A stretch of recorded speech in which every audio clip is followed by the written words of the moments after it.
Salam saudara terkasih dalam Kristus Yesus. Salam jumpa pada renungan harian Embun Pagi. Hari ini kita akan menjalani aktivitas kita, dan mari tuntunan firman Tuhan yang akan menuntun kita sehingga kita merasakan penyertaan Tuhan di dalam segala hal. Oleh karena itu, sebelum kita mendengarkan firman Tuhan, kita bersatu di dalam doa. Damai sejahtera Allah yang melampaui segala akal dan pikiran, itulah yang melihara hati dan pikiranmu dalam Kristus Yesus Tuhan. Amin. Saudara terkasih di dalam Kristus Yesus, firman Tuhan untuk kita pada hari ini diambil dari Bilangan 14 ayat 17. Dalam bahasa Batak Angkola dikatakan, "Harani ale Tuhan pangi doaku, patidahon makuasomu Tuhami, jana patulus masudena na janjihonmu, ake madung didokho." Dalam bahasa Indonesia, jadi sekarang biarlah kiranya kekuatan Tuhan itu nyata, kebesarannya seperti yang kau firmankan. Demikian firman Tuhan. Saudara terkasih di dalam Kristus Yesus, ketika bangsa Israel di Mesir, Allah meminta agar mereka keluar dari tanah Mesir dan mengutus Musa menjadi memimpin bangsa itu keluar dari tanah perbudakan itu menuju kepada tanah perjanjian. Di dalam tanah perjanjian itu dijanjikan adalah menjadi milik pusaka bangsa Israel, di mana nenek moyang mereka mulai daripada Abraham sudah memiliki tanah itu. Kemudian ketika mereka sudah keluar dari Mesir, berada di padang gurun, mereka berjalan begitu lama sampai pada 40 tahun. Dan ketika mereka sudah dekat kepada tanah Kanaan itu, maka Musa menyuruh 12 suku Israel untuk mengintai bagaimana keadaan di tanah Kanaan. Itu wajar saja karena mereka tidak mengetahui keadaan Kanaan, tidak mengetahui bagaimana orang yang sudah tinggal di tanah Kanaan itu.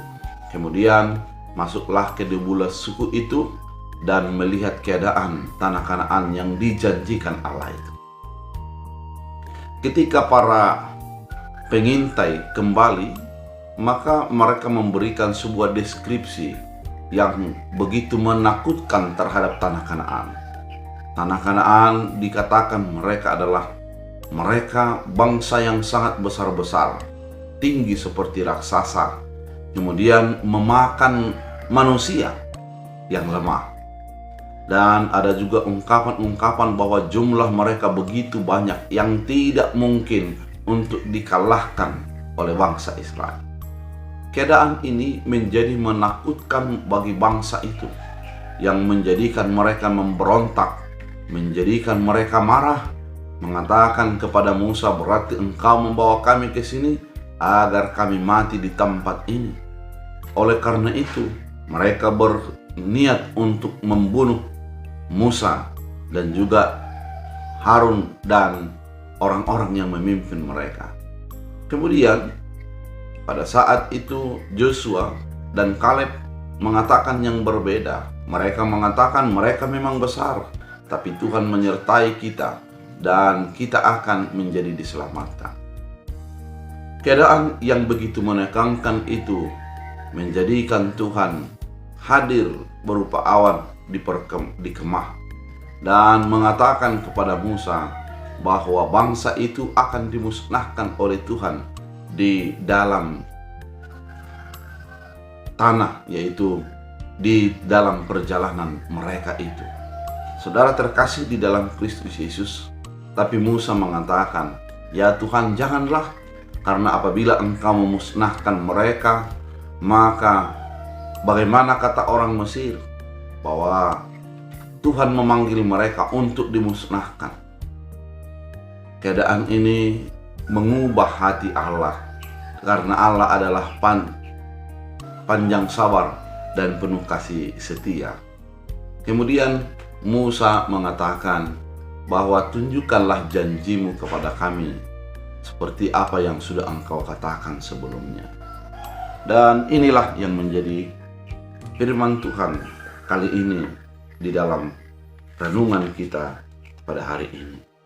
mengatakan, jadi sekarang biarlah kiranya kekuatan Tuhan itu nyata, kebesarannya seperti kau firmankan. Artinya, Musa mengatakan bahwa penyelesaian masalahnya bukanlah menjadi memusnahkan, tapi kekuatan Tuhan dan kebesaran Tuhan itulah yang akan memberikan jalan keluar. Saudara terkasih di dalam Kristus Yesus, firman yang begitu mengingatkan bahwa di dalam segala keadaan, di dalam sebuah keadaan yang begitu menegangkan, biarlah kebesaran Tuhan yang menjadi nyata, dan apa yang sudah difirmankan diwujud nyatakan oleh Tuhan. Karena itu adalah solusi yang terbesar, yang terbaik bagi kehidupan kita. Ketika kita membiarkan bahwa kekuatan Tuhan menjadi nyata dan apa yang difirmankan Tuhan begitu yang terjadi, maka kita meyakini bahwa segalanya akan menjadi kebaikan. Ketegangan yang begitu berat yang dihadapi oleh Musa pada saat itu, dengan kuasa Tuhan bisa menjadi berjalan dengan baik. Demikian juga dengan kehidupan kita. Hal-hal apapun yang terjadi bagi kehidupan kita yang mungkin menegangkan, yang mungkin bisa membuat kita menjadi merasa sendiri dan menjadi ditinggalkan, biarlah kuasa Tuhan yang bekerja dan firman Tuhan menjadi semakin nyata bagi hidup kita, sehingga dengan demikian kita menjadi merasakan kebaikan Tuhan di dalam ketegangan yang terjadi. Ketika Tuhan menyatakan kuasanya, tak ada satu pun yang bisa untuk membatalkannya. Ketika Tuhan sudah memfirmankannya dan menjanjikan bagi kehidupan kita, Tuhan akan mewujud nyatakan menjadi sebuah kebaikan dan kebenaran. Oleh karena itu, saudara terkasih, sebagaimana Musa berdoa, demikianlah kita berdoa, biarlah kuasa Tuhan menjadi nyata dan firman-Nya diwujud nyatakan dalam kehidupan kita. Kita berdoa. Terima kasih Tuhan atas firman yang begitu indah, mengingatkan kami di dalam tegang, di dalam keadaan yang begitu menyusahkan, biarlah kuasa Tuhan yang menjadi nyata. Karena dengan demikian, firman Tuhan yang dinyatakan bagi hidup kami pasti akan menjadi sebuah kebaikan. Biarlah firman ini menjadi mengingatkan dan menuntun hidup kami dalam segala keadaan yang kami jalani. Dalam Kristus Yesus Tuhan, amin. Tuhan Yesus